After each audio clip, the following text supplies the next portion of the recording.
bueno, esto es a partir de que estamos en el CICAT IPN, entonces tenemos que estar preocupados pues, de qué perfil debemos de cumplir. O sea, cuál sería nuestra expectativa como empleados, los profesores y los estudiantes pues, en ese papel temporal aquí en el centro. Y bueno, el contenido, también un intento de tratar de organizar la presentación, es primero decirles la complejidad de la tarea, la motivación que me tiene haciendo esta presentación, definir algunos conceptos, y van a ver lo complicado que es, y luego usar algunas presentaciones que he tenido oportunidad de ser escucha, tanto en la Ciudad de México como aquí, y que tienen que ver con la temática. Y después voy a hablar un poco del posgrado en tecnología avanzada, que tiene que ver con todo esto. Finalmente una descripción y una propuesta de esos perfiles. Y finalmente una reflexión final. Entonces comenzaría diciéndoles de la complejidad. Imagínense que estamos en esa búsqueda del elixir de la vida y queremos perpetuarnos, ¿no? Y queremos tener esa pócima secreta y, que nos permita mantenernos jóvenes y eternos. Entonces, hay un montón de ingredientes que tengo disponibles. Y entonces, cuando yo traté de definir un perfil, pues vi que hay un montón de ingredientes ahí disponibles para definir el perfil. Y eso, pues, hace la labor muy, muy compleja, ¿sí? Entonces, esa es la analogía que quería usar, la metáfora, para que la vayan viendo, ¿no? Y bueno, entonces, mi motivación es pues que definamos un perfil que mediante una selección sabia, ¿sí? Y oportuna, porque pues no nos podemos tener mucho tiempo. ¿Qué tendré que hacer? ¿Cómo lo haré? ¿Qué haré? ¿Cómo para cuándo? ¿Sí? O sea, no tenemos tanto tiempo, o sea, tenemos que tener de manera oportuna, definir lo que tenemos que hacer. Y que nos defina qué batallas tenemos que pelear, porque en realidad hay un montón. Estamos llenos de información, estamos llenos de influencia de la sociedad, del internet, de nuestras amistades, que la verdad es que si vemos el tiempo que tenemos disponible contra todo lo que podemos hacer, pues hay una diferencia muy grande. Entonces tenemos que tener la capacidad de definir qué batallas pelear. ¿Con qué finalidad? Pues para que seamos eficientes, para que seamos efectivos y que seamos felices. Entonces, pues hay que ponerse las pilas y decir cómo le vamos a hacer. Y bueno, ¿qué elementos? Un perfil, pues tiene varios elementos. Puede ser el perfil de ingreso, el perfil durante el proceso, la permanencia, y también el egreso. O sea, ¿qué necesito para iniciar? ¿Qué necesito hacer durante? ¿Y en qué voy a terminar? ¿Sí? Inicio, proceso, fin. Y si vamos del lado de los investigadores o de un tecnólogo en el CICATA, pues de entrada necesitamos tener estudios, necesitamos tener un doctorado, ¿sí? Para ser investigadores, o necesitamos tener una maestría, una especialidad para ser tecnólogos. Ante todo, aquí en el CICATA IPN somos servidores públicos, o sea, al 100%. No tenemos otra denominación, no está en tela de juicio, somos servidores públicos, al ser parte del Instituto Politécnico Nacional, que es un órgano del Estado. Y bueno, también tenemos que tener una identificación con la misión y la visión que nos mantenga motivados a estar aquí. Porque si nuestra misión y visión de vida o de profesión no coincide con la misión y visión del CICATA, pues entonces estamos en conflicto y por lo tanto sufriremos. Entonces trataremos de no sufrir, ¿sí? Y por lo tanto tendríamos que hacer esa identificación.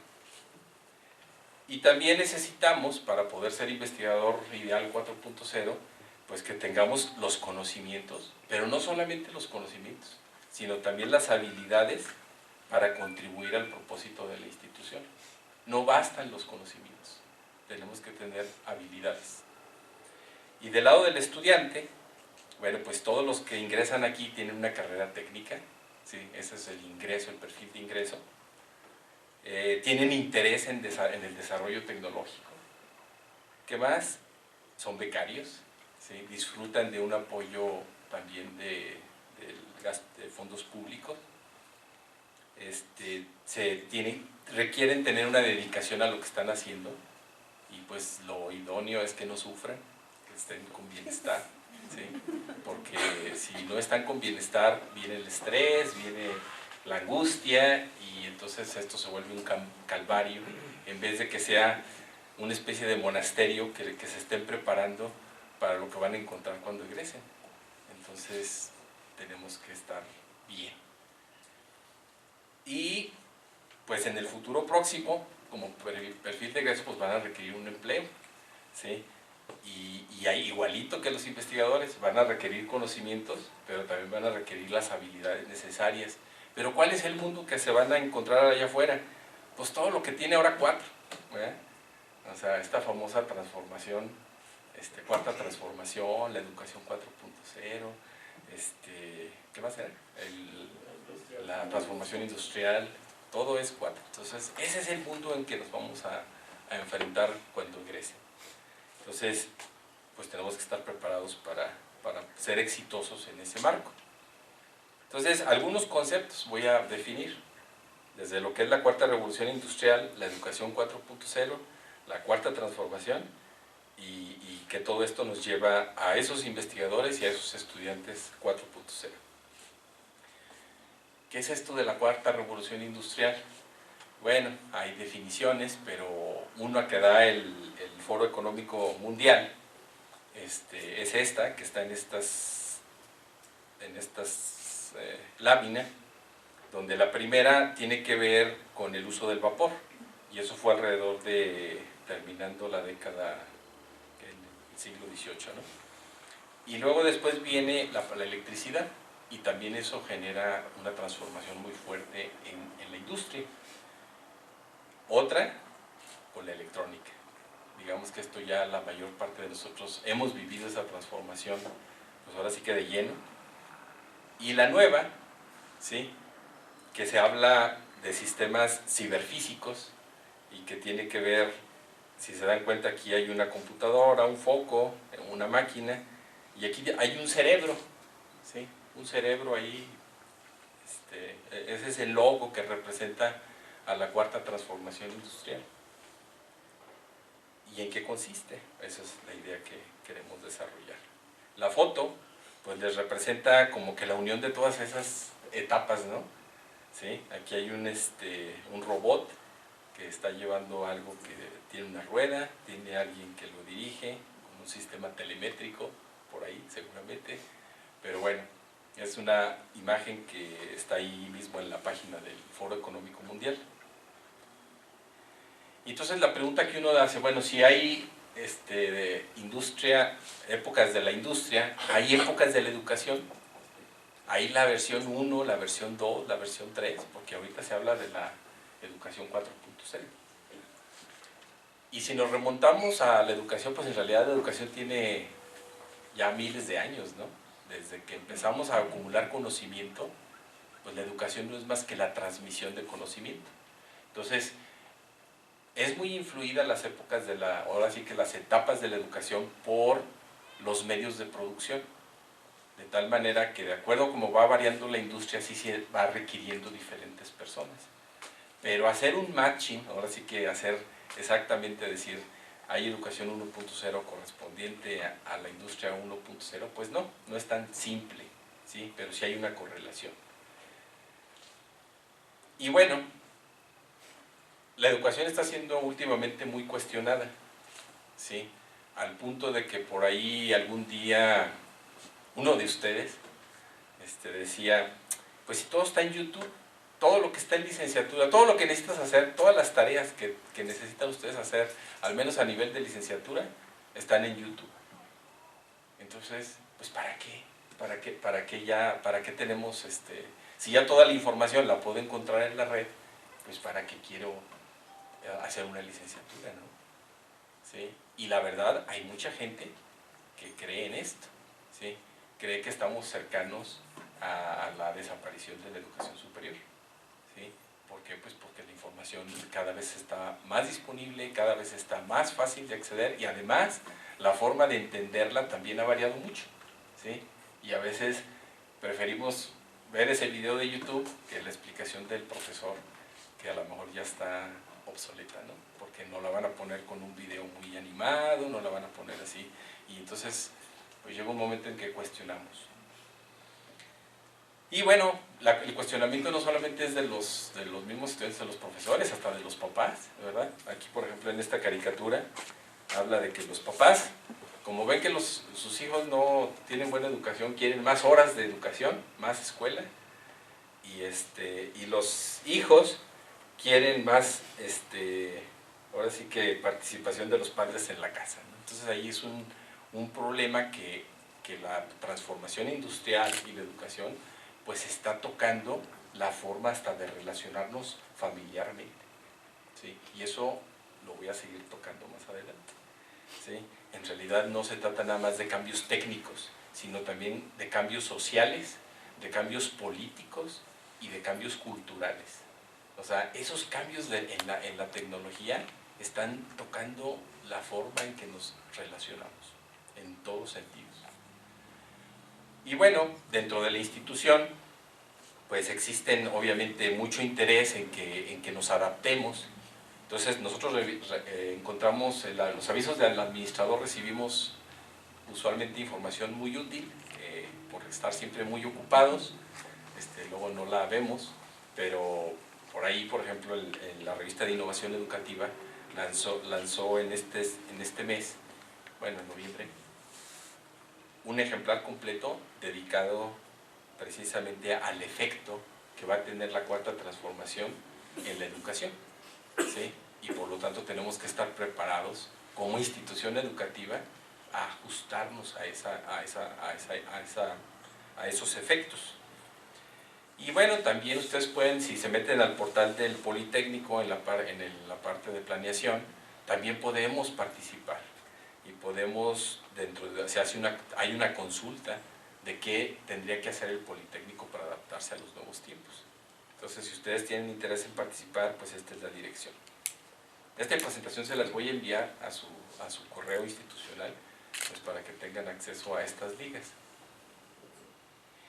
Y bueno, el otro elemento que necesitamos agregar, aparte de lo que es la cuarta transformación industrial y lo que es la educación 4.0, es la cuarta transformación que también se nos ha estado repitiendo sistemáticamente el último año. No, quizá más, ¿verdad? Porque desde la campaña del actual presidente pues hablaba de que lo que prometía era una cuarta transformación. Y entonces pues me puse a indagar a ver qué tantos elementos ya descriptivos, definidos, están para esa cuarta transformación. Y me sorprendió bastante el resultado, ¿eh? O sea, no me encontré gran cosa, o sea, en términos escritos. Lo único que me encontré fue que esa cuarta transformación estaba basada, o estaría basada, en un documento que escribió Alfonso Reyes ya hace bastante tiempo, ¿sí? Que tiene bueno, aquí ya le llamaron cartilla moral, ¿sí? Pero es una adaptación que hicieron a un escrito que tenía que ver, ahora sí que como una especie de renovación moral de la sociedad mexicana. Pero ese es un documento que se escribió hace 40, 50 años, no es un documento reciente. Sin embargo, no quiere decir que no sea actual y que no sea útil para los problemas actuales del país. Entonces, esa cuarta transformación tiene que ver más que nada con cambios morales, con cambios de actitudes, con cambios ya no tanto con información, sino que es la forma en que procedemos, la forma en que nos comportamos, ¿sí? Y ese es el sistema político está basado precisamente en que cambiemos nuestra forma de ser. Y bueno, todos esos elementos, a fin de cuentas, nosotros como órgano del Estado mexicano, pues tenemos que tener los oídos abiertos al plan de desarrollo que tiene el presidente y su equipo de trabajo. Entonces, ese es el ejercicio que estamos tratando de, ahora sí que, y si se dan cuenta, pues ya ven que se empieza a complicar el asunto, ¿sí? Porque son muchos ingredientes para poder definir el perfil. Bueno, por ahí nos dieron una plática en el decanato, no soy el único, sino que ya ha habido intentos de varios investigadores dentro del Politécnico de tratar de entender y de ver cuál es el rol del Politécnico en los tiempos actuales. Entonces esta presentación lo dio un doctor de la UPITA, que se llama Rafael Trovamala, en el seno del decanato, y él trató de relacionar lo que era la cuarta transformación industrial y el Instituto Politécnico Nacional. Y bueno, hizo unas asociaciones interesantes en términos de cómo se relaciona con la educación. En este caso cita al presidente de Harvard, donde él dice que se requiere una nueva educación. Observen que ese 1869 corresponde precisamente a la época en la que crece la industria, bueno, la electricidad, ¿verdad? A fin de cuentas la máquina eléctrica, ¿sí? Y donde dice que se requieren nuevos planes de estudios, nuevos programas de educación y que se puedan seleccionar inclusive cursos, porque ya en ese entonces se dieron cuenta que estaba creciendo tanto el conocimiento que ya requería cierta especialización y opciones de grado más diversas. Y luego también otro pensador, en aquel entonces W. Taylor, decía que en la mayoría de los casos se necesita un tipo de hombre para estudiar y planificar y otro para ejecutar. Y fíjense qué curioso, aquí en el país tenemos como que dos instituciones reguladoras, que es la UNAM y que es el Politécnico, y que el Politécnico de alguna manera tenía como fin, o tiene como fin, más bien la ejecución, ¿sí? Y por otro lado, la UNAM se quedó aparentemente con la parte del estudio, ¿no? De la parte más filosófica, ¿no? Pero bueno, las dos instituciones tienen de todo, pero de alguna manera hubo esa separación. Y bueno, luego dentro de esta presentación, también uno de las personas importantes dentro del Foro Económico Mundial, que es Klaus Schwab, hablaba de que en este nuevo mundo ya no es tan importante el pez gordo, sino el pez más rápido, ¿sí? Que se come el más lento. Entonces eso nos debe de hacer reflexionar que las tomas de decisiones que tenemos que hacer no tiene que ser y lleve demasiado tiempo, ¿no? Y bueno, normalmente asociamos que esa cuarta transformación tiene que ver principalmente con los mecatrónicos, ¿sí? O sea, porque ellos son los que se encargan del Internet de las cosas, la inteligencia artificial, pero no, o sea, en realidad dentro de la parte de biotecnología, pues hay unos cambios muy radicales, ¿sí? Y que eventualmente está afectando la forma en que nos relacionamos. Y nos mete hasta problemas éticos, ¿no? Problemas, famoso, ya ven el problema de los transgénicos, ¿no? Que se vuelve un problema político, ¿sí?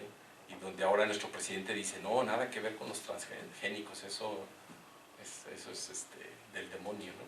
O va en contra de los principios de una moralidad adecuada, etcétera, etcétera, ¿no? Pero entonces todo se empieza a interrelacionar.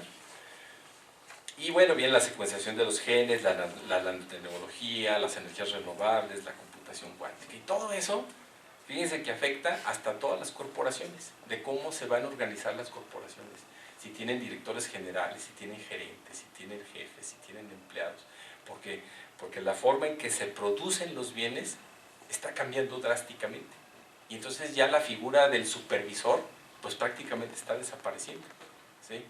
Y así podríamos ir repasando cada una de las posiciones. Entonces, a lo mejor, imagínense, pensando en los estudiantes, alguien que dijera, yo me quiero dedicar a la educación, y de pronto se está cuestionando el modelo educativo, y de pronto saben que ya ni siquiera hay universidades. Entonces le está apostando a algo que está en extinción. Entonces, pues hay que tener cuidado, ¿no? ¿A qué le estamos apostando? Y dentro de todo lo que genera puentes hacia esa transformación, pues están todos esos elementos, ya que ya he mencionado. Y bueno, ¿qué competencias requerimos? Pero estas competencias, en esta presentación, no tienen nada que ver nada más con los investigadores y estudiantes del PTA o del CICAT-IPN, son competencias de todos los profesionistas a nivel mundial. O sea, no importa a qué te quieras dedicar, son competencias que se ven que van a ser necesarias, ¿sí? Entonces, fíjense, hay elementos que eventualmente antes no eran importantes. Pensamiento crítico, creatividad, gestión de personal, trabajo colaborativo, ¿sí? Y por ahí nosotros tenemos módulos que tienen que ver con desarrollar esas habilidades suaves, ¿sí? Y bueno, es el intento que hace el centro para lograr que ustedes tengan ese tipo de habilidades y que son necesarias más adelante para cuando estén allá afuera. Pero fíjense, también hay inteligencia emocional, también hay juicio, toma de decisiones, orientación al servicio y habilidades de negociación. Entonces todos nosotros nos tenemos que hacer ahora sí que un autoanálisis y decir, bueno, ¿cuántas de estas competencias las estoy adquiriendo aquí o las tengo que adquirir en algún otro lado? Pero las tengo que adquirir. Y bueno, eso nos lleva a organizaciones vivas, organizaciones como esta, que son escolares, que deben de ser organizaciones plenas de vida y valores compartidos. Y que seamos un buen ambiente de desarrollo, el mejor ambiente para extender ese potencial tanto de investigadores como de estudiantes. Y que tengamos ese esfuerzo colaborativo y además un sentido de pertenencia. Entonces, dentro del decanato, nosotros estamos como que es una de nuestras misiones que tengamos o desarrollemos ese sentido de pertenencia y que nos haga ser orgullosos de que cuando portemos una playera como las que tienen ahí atrás, ¿sí? Nos sintamos la pertenencia, pero no como un club social, ¿verdad? Sino como un compromiso, o que estamos en comunión, digamos, con los principios de la institución y que los queremos llevar a ser efectivos, ¿no? Entonces, esta es una lámina, disculpen que no la traduje, pero habla sobre la evolución de los liderazgos, y en realidad un tecnólogo es un líder, ¿sí? Y ese líder pues va teniendo diferente requerimiento de acuerdo a la sociedad a la que se enfrenta. Entonces, antes los gerentes lo que requerían en la era de la industria, pues necesitaban tener un poder centralizado, eran sistemáticos, estaban focalizados en las tareas. Actualmente, un líder en la era de la información, que todavía no desaparece, pero que en principio sigue como que predominando, la era de la información, pues donde el poder lo tiene el que tiene el conocimiento, ¿sí? Tiene que tener visión y tiene que estar viendo hacia las personas y, bueno, algunas otras características. Pero ahora se habla de un nuevo líder, ¿sí? Un nuevo líder donde el poder ya no está en el conocimiento, sino en las ideas, ¿sí? En tu capacidad de desarrollar, de generar ideas y de desarrollarlas, ¿sí? Que seas creativo. Y bueno, a fin de cuentas hay más elementos, ¿no? Pero lo que quiero aquí enfatizar es que los estilos de liderazgo están transformándose a la par que el modelo político, el económico y el educativo, ¿sí? Entonces, finalmente, bueno, esta lámina está un poco pesimista de esta persona que dio la presentación en el decanato, ¿sí? Pero bueno, a fin de cuentas fue su definición y fue como ve al país, ¿no? Donde dice que que tiene una identidad erosionada, sin un proyecto de nación, carente de políticas nacionales claras e inteligentes, y que lo que reclama la participación individual y de la organización. O sea, él trataba de convencernos de que el Politécnico tiene que tener iniciativa para transformar al país y no esperar a que se le dicten las políticas, sino que tenemos que ser proactivos y tenemos que proponer hacer las cosas, más que esperar a que nos digan cómo hacer las cosas. Entonces, otra presentación que la hizo el secretario académico del Politécnico, el doctor Jorge Toro González, y donde explicó lo que es el modelo que se está tratando de implementar en el Politécnico. Es un modelo de transformación y que tiene que ver, o que está enfocado, más bien basado en los cambios acelerados del conocimiento científico, tecnológico y de innovación, ¿sí? Y que se está dando principalmente en las TICs, pero que impactan en los órdenes de la vida social y económica de todo el mundo. Ya no les voy a decir todo el rollo, esto ya lo repetí, pero tiene que ver con todas estas tecnologías que se están desarrollando. Esa parte también está muy difícil de explicar. En un diagrama trataron de explicar lo que es la educación 4.0 en Politécnico, pero yo nada más les voy a hablar de por qué estoy tratando de definir el perfil, porque esa es precisamente una de las características que se requieren en esta agenda estratégica de transformación. Dice, perfilar, o más bien, sí, perfilar al nuevo estudiante, profesor y PAE pertinente, con talento 4.0 y responsabilidad social. Entonces, es una de las cosas que tenemos que hacer como institución, como redefinir nuestros perfiles. Esta está más complicada de explicar, pero explique cada uno de los elementos. Y bueno, hay otra presentación. Quiero comentar de ahora que fue el Congreso. Vino aquí el doctor Emilio Vargas, especialista en mecatrónica, y pues nos dio esta plática sobre movernos hacia la industria 4.0. No sé cuántos hayan podido estar en esta plática. Me pareció muy interesante y ad hoc al tema. Y sobre todo, bueno, él mencionaba de que había muchos elementos en juego: la tecnología, la educación, la investigación, la innovación, pero también los valores humanos. Y que todos esos elementos se tendrían que ir a mejorar la vida de las personas.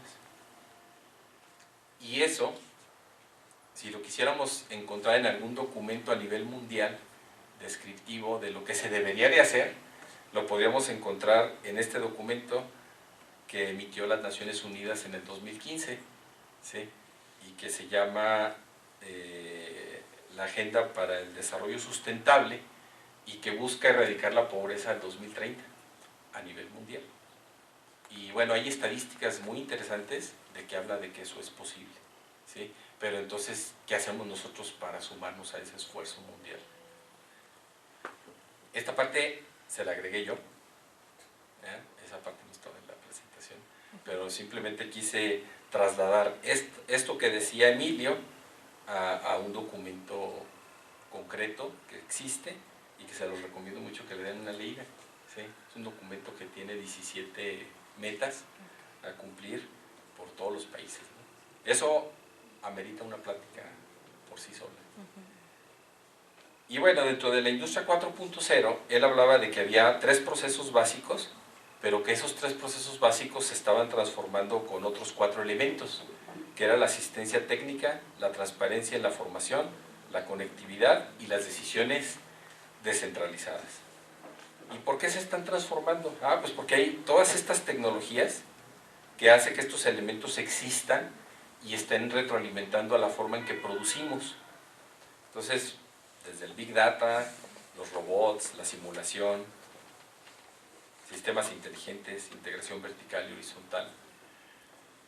Y bueno, pero dicen, pues eso se oye como que muy elevado a lo mejor para México, y resulta que México pues tiene todavía muchas necesidades básicas que hay que satisfacer.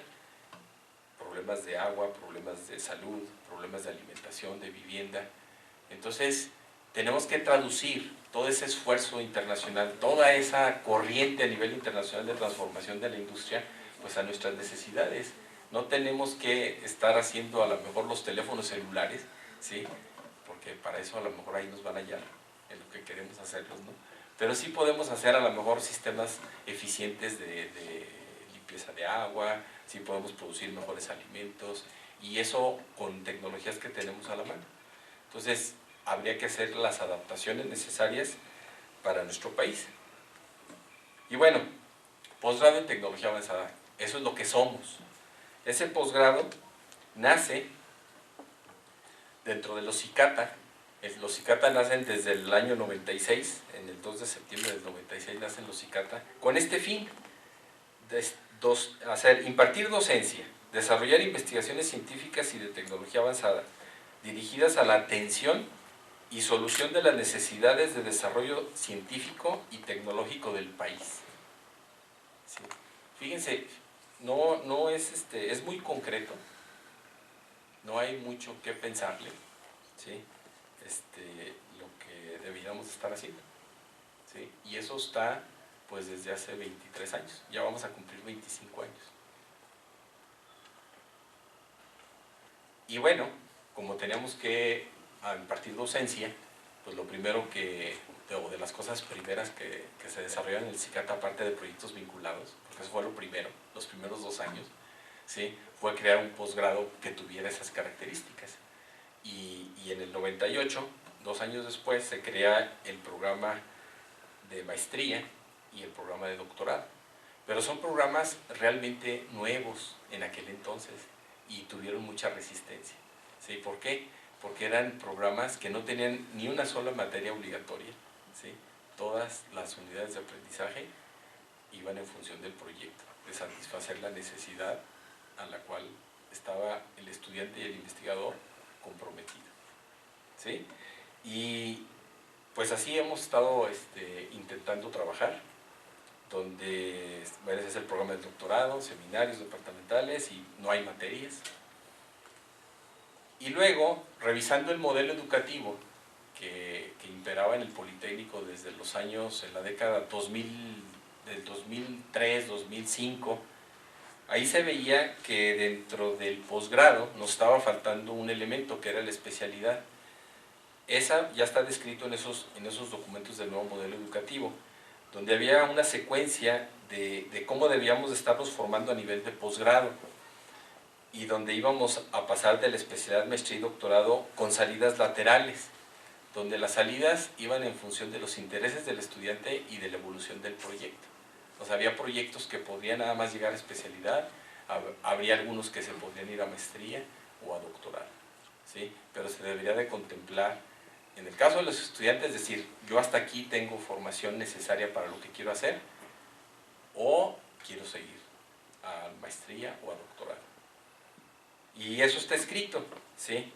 Viene que el estudiante inscrito en una especialidad podrá continuar la maestría contando para ello con el reconocimiento de al menos una parte de los créditos ya cursados y aprobados. Y además, esa secuenciación tendría que ver, o su prolongación, hasta donde lo requirieran las necesidades y vocaciones de los estudiantes, ¿sí? O sea, ¿qué quiere decir? Que a lo mejor no todos estamos hechos para irnos hasta el doctorado, ¿sí? Podríamos decir, yo con esto es suficiente y me voy a hacer el desarrollo tecnológico que necesita el país.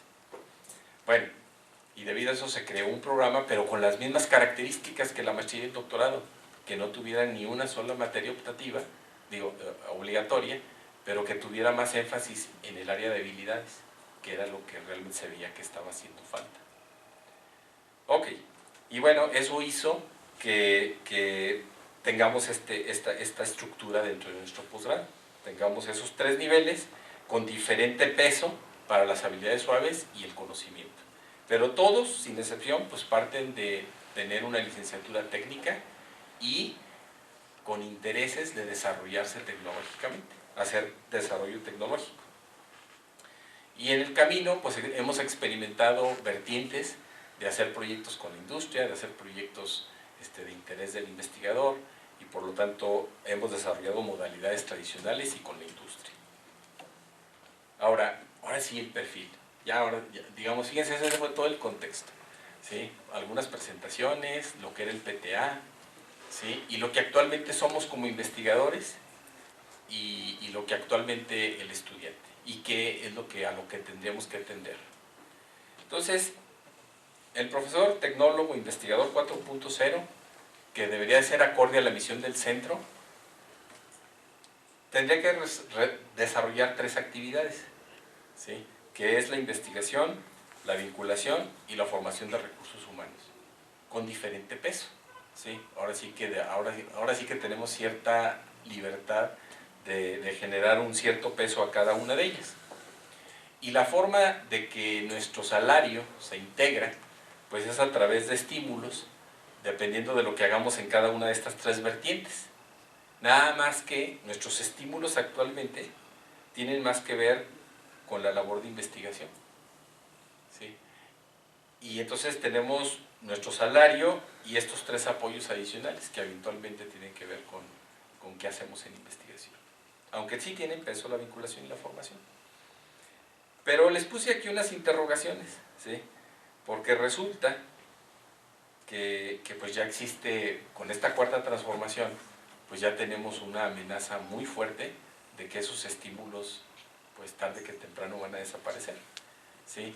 La COFA ya es un hecho, ¿sí? Ya es una convocatoria que no está abierta, ¿sí? La EDI, pues también se está cuestionando la forma en que se evalúa, y el SNI, pues es un sistema mucho más complejo de erradicar, ¿sí? ¿Por qué? Pues porque es a nivel nacional, pero ya varios sustos se han dado a nivel político, ¿sí? Y por otro lado, tenemos la posibilidad de hacer proyectos vinculados, ¿sí? Donde en principio esos no están amenazados, en principio esos, al revés, están en franco posibilidad de crecimiento. ¿Por qué? ¿Por qué podrían estar en franco posibilidad de crecimiento? Porque les decía que esta cuarta transformación tiene que ver con nuevos elementos, ¿sí? Como el Internet de las cosas, como la inteligencia artificial, como la secuenciación de genes, etc. Pero ¿cómo le va a hacer la industria para incorporar todos esos elementos? ¿Sí? Entonces, ahí es donde entramos nosotros, ¿sí? Ahí es donde decimos, si desarrollamos esas habilidades y capacidades en el centro, ¿sí? Podremos hacer que esas industrias se vayan de ser de la 3.0 a la 4.0. ¿Cuánto tiempo tengo? 15 minutos. Entonces, pareciera que esta parte pues va en franco crecimiento, ¿sí? Mientras que los otros están amenazados. Y si lo vemos en términos de dónde vienen los ingresos, y les voy a explicar por qué están amenazados, ¿sí? Porque todas las contribuciones al ingreso, al menos de los investigadores, hoy estoy hablando de puros investigadores, pues todos son con cargo a fondos públicos, ¿sí? Y todos estamos conscientes de que los fondos públicos cada vez están más complicados, ¿sí? O sea, en términos pues de que el petróleo ya no tenemos, de que sabemos la realidad, ¿sí?